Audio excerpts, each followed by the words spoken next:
Hi all, welcome to Coding World. So finally we have reached to the actual part of the Spark.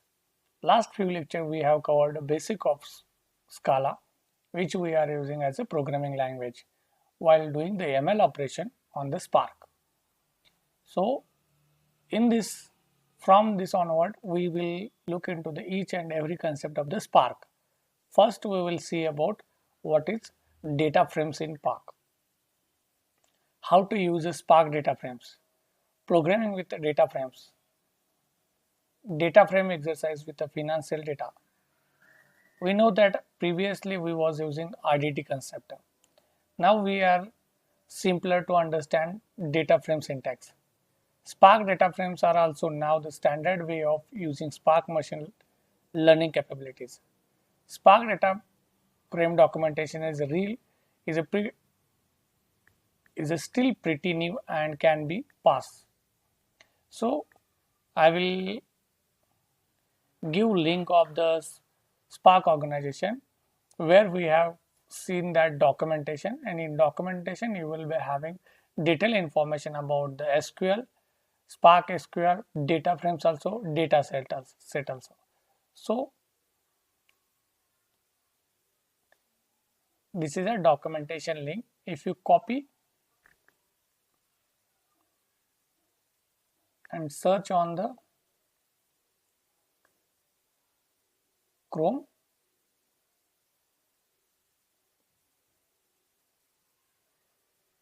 you will able to see that Apache Spark organization, and under that docs we will be having, this is our main.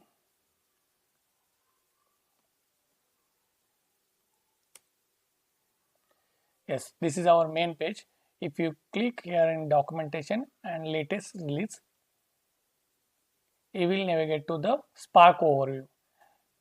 Here Spark team has given detailed information about the Spark concept. If you scroll below, you will be having a Spark SQL dataset data frames. If you click here, you will move to this Spark SQL data frames and datasets guides. They have mentioned in detail whatever we need. You can click and go to the each and every steps, and you can see the what operation and how the coding has been written for this.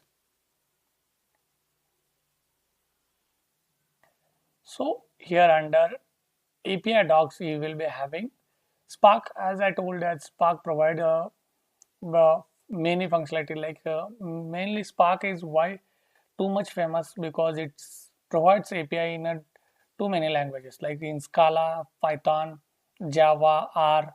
So anyone who are compatible with these languages can work on the Spark, and so it is easy to adapt a new system. Any the systems which are built in Java, Python, and Scala, they can also use the Spring uh, Spark datasets. So for this tutorial we are using Scala, so I will click on Scala API docs.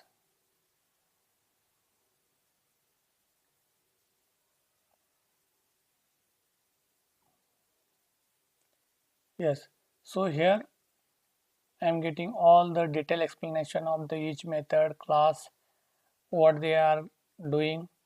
So you can go, you can also look into this APIs and test on your system. So now this is an overview of the Spark data frames and the documentation.